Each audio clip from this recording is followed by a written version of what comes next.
فلا هادي له ونشهد أن لا إله إلا الله وحده لا شريك له ونشهد أن سيدنا ومولانا محمدا عبده ورسوله بالهدى ودين الحق أرسله صلى الله تبارك وتعالى عليه وعلى آله وصحبه أجمعين وبارك وسلم أبدا. أما بعد فأعوذ بالله من الشيطان الرجيم. يا أيها الذين آمنوا اتقوا الله وكونوا مع الصادقين. صدق الله مولانا العلي العظيم وبلغنا رسوله النبي الكريم الأمين المكين ونحن على ذلك لمن الشاهدين والشاكرين والحمد لله رب العالمين. غوث اعظم بمنے بے سر و ساما مدد قبلہ دی مدد کعبہ ایما مدد انتظار کرم چست منی عینی را اے خدا جویو خدا بینو خدا داں مدد. ان اللہ وملائکتہ یصلون علی النبی یا ایہا الذین آمنوا صلوا علیہ وسلموا تسلیما. اللهم صل على سيدنا ومولانا محمد حافظ الابدان وشفائها وقد القلوب ودوائها ونور الابصار وضيائها وآله وصحبه الكرام وابنه الكريم الغوث الاعظم الافخم الهمام وحزبه وبارك وسلم. وقت بہت کم ہے اور مجھے جو ٹاپک دیا گیا ہے اس ٹاپک پر میں اتنے شارٹ پیریڈ میں جو ہے میں کچھ آپ کے سامنے گوشت گزار نہیں کر سکتا. مجھ سے کہا گیا کہ حضور سیدنا غوث اعظم رضی اللہ تبارک و تعالی عنہ کے متعلق تمہیں کچھ عرض کرنا ہے. میری کیا مجال ہے کہ میں سیدنا غوث اعظم رضی اللہ تبارک و تعالی عنہ کے متعلق آپ کو کچھ بتا سکوں. سیدنا غوث اعظم رضی اللہ تبارک و تعالی عنہ کا یہ مہینہ ہے اور ان کے ذکر جمیل کی محفلیں جو ہیں وہ جگہ جگہ جو ہے وہ منعقد ہوتی رہی ہیں اور ہو رہی ہیں اور انشاءاللہ قیامت تک ان کا ذکر جو ہے وہ ہوتا رہے گا.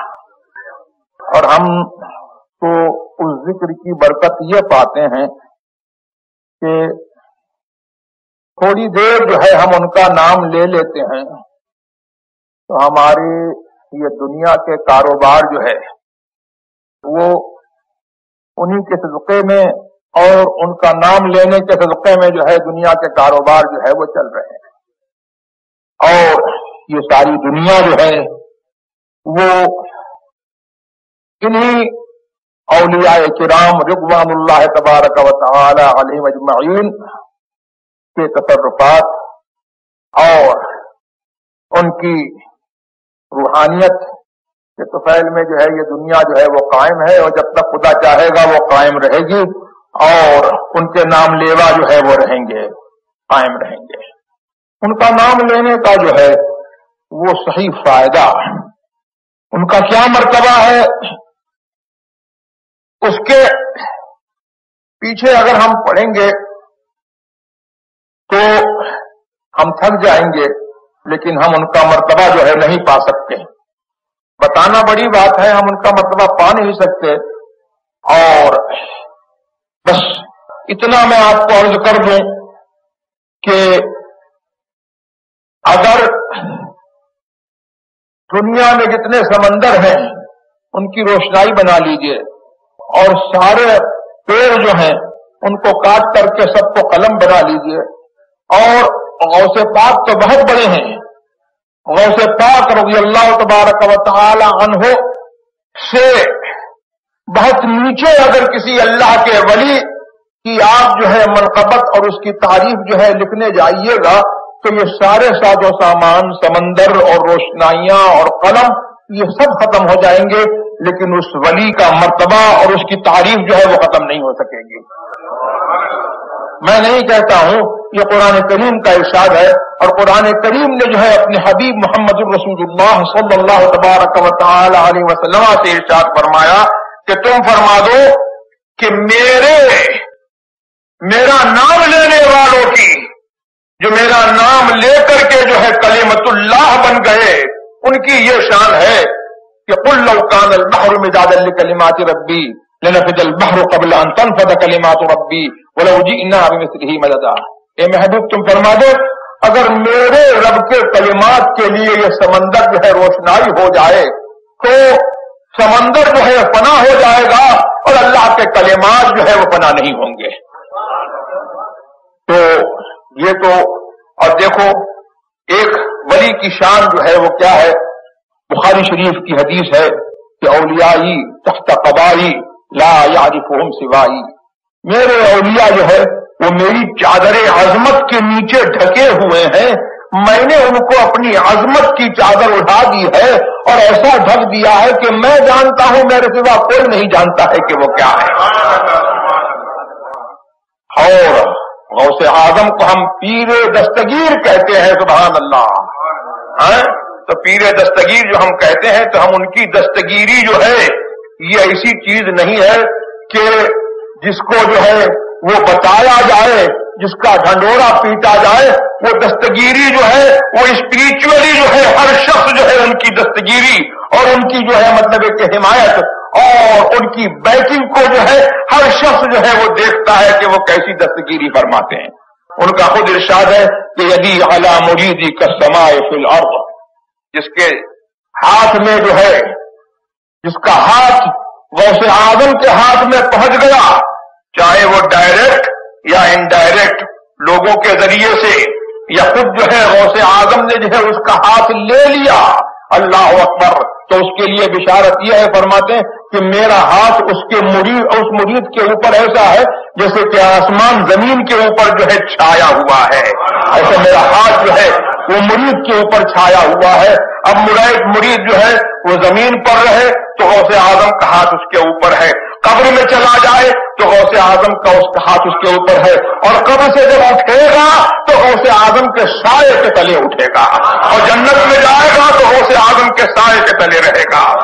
تو یہ ہے ہم جو ہے تو ان کے یاد کو جو ہے منانے کا اصل فائدہ یہ ہے کہ انہوں نے جس دین کو ہم تک اور آپ تک پہنچایا، اور جس دین کا آئیڈینٹیفیکیشن جو ہے آج مسلک اعلی حضرت کے نام سے ہوتا ہے۔ یہ مسلک اعلی حضرت جو ہے حقیقت میں یہ مسلک غوث اعظم ہے، اور مسلک غوث اعظم جو ہے وہ ان کا مسلک نہیں ہے، وہ محمد الرسول اللہ کا مسلک ہے، اور محمد الرسول اللہ کا مسلک جو ہے وہ اللہ کا دین ہے۔ تو اس دین کو ہم ریوائو کریں اور اس دین پر جو ہے ہم چلیں اور ہم اس دین کو فالو کریں، اور اس دین پر جو ہے ہم فرملی جو ہے وہ قائم رہیں، اور دوسروں کو جو ہے چلنے کی توفیق جو ہے ہماری وجہ سے ہو، اور ہمارے جو ہے اخلاق سے، ہمارے کردار سے اور ہماری اس فرمنس سے جو ہے ان کو بھی جو ہے صحیح گائیڈنس ملے اور رائٹ پاث کی طرف اور غوث اعظم کے مسلک کی طرف، تو یہ ان کی یاد منانے کا جو ہے وہ صحیح فائدہ ہے۔ اور یہی قرآن کریم کا پیغام ہے کہ یا ایھا الذین آمنوا اتقوا اللہ، اے ایمان والو اللہ سے ڈرتے رہو۔ اب اللہ سے ڈرتے رہو، اس میں سب بات آ گئی۔ اللہ سے ڈرنا جو ہے وہ کیسے؟ جیسے سانپ سے ڈرتے ہو، بچھو سے ڈرتے ہو، ہاتھی سے ڈرتے ہو، شیر سے ڈرتے ہو، اور جیسے جو ہے اپنے سامنے جو ہے آپ کا کوئی اینیمی ہے، دشمن ہے، اس سے ڈرتے ہو، توپ سے ڈرتے ہو، بندوق سے ڈرتے ہو، آرٹلری سے ڈرتے ہو، نہیں، اللہ تبارک و تعالی سے ڈرنا جو ہے ان چیزوں کو جو ہے اس کے ڈر سے جو ہے کوئی نسبت نہیں ہے۔ توپ جب تک رہے گی آدمی ڈرتا رہے گا، توپ ہٹ جائے گی آدمی کا ڈر ختم ہو جائے گا، شیر جب تک رہے گا آدمی ڈرتا رہے گا، اور شیر جب جو ہے ہٹ جائے گا تو آدمی جو ہے ڈرے گا نہیں۔ لیکن اللہ کا ڈر جس کو نصیب ہو جاتا ہے تو وہ اللہ سے جو ہے لوگوں کے سامنے بھی ڈرتا ہے، جب خلوت میں ہوتا ہے جب بھی ڈرتا ہے، اور جب وہ اللہ سے ڈرتا ہے تو نہ شیر سے ڈرتا ہے نہ چیتے سے ڈرتا ہے، دنیا کی کسی چیز سے نہیں ڈرتا ہے، وہ صرف اللہ سے ڈرتا ہے۔ اور جو اللہ سے ڈرتا ہے ہر چیز اس سے ڈرا کرتی ہے۔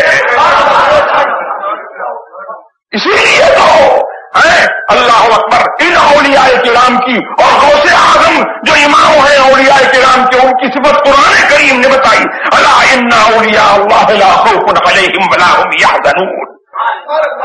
جو میرا ولی ہو جاتا ہے اس پر میرا پردہ پڑ جاتا ہے. یہ میری صفت ہے, اللہ کی صفت ہے کہ وہ کسی سے نہیں ڈرتا ہے, رنج سے پاک ہے, خوف سے پاک ہے.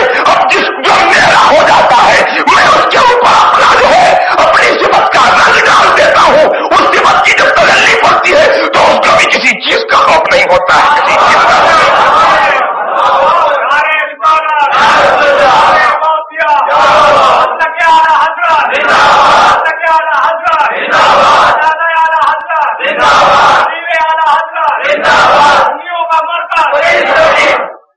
تو ہم کو جو ہے قرآن کریم نے بتایا کہ اللہ سے ڈرو اور تقوی اختیار کرو, اللہ سے ڈرتے رہو, یعنی اللہ کے قانون کے تحت, اللہ کے رول کے تحت جو ہے اپنی زندگی جو ہے وہ گزارو.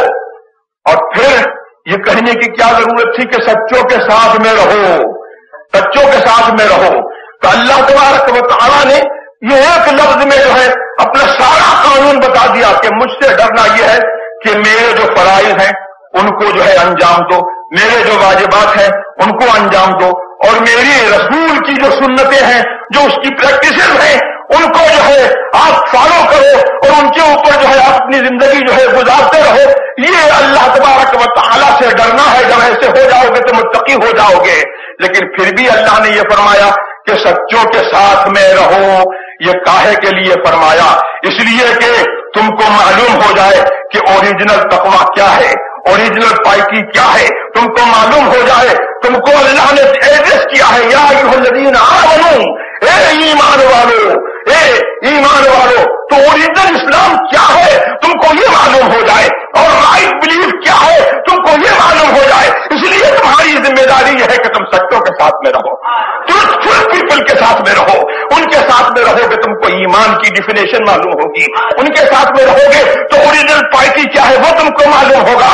اور جب ان کے ساتھ میں رہو گے تو تمہارے اندر جو ہے ان کی کوالٹیز اور تم کی جو ہے ان کے اور ان کی جو ہے ایٹریبیوٹس جو ہے ان کی صفات جو ہے تمہارے اندر جو ہے متجلی ہوں گی, جلوگر ہوں گی, تو تم ان جیسے ہو جاؤ گے. تم بھی جو ہے اولیاء کرام کے زمرے میں جو ہے وہ شمار کیے جاؤ گے. اگر سے وہ جو ہے حقیقتاً ان جیسے نہیں ہو سکتے ہو, لیکن کچھ تو ان کا جو ہے تم کو جلوہ مل جائے گا. اللہ اکبر. تو پھر کیا ہوگا کہ ان کی دستگیری جو ہے وہ تمہارے جو ہے تمہارے کام بنائے گی, دنیا کے کام بنائے گی. اور جب تم کو جو ہے وہ سیدھا رکھے گی تو ساری دنیا جو ہے وہ تمہارے سیدھے ہو جائے, تمہارے لیے سیدھی ہو جائے گی.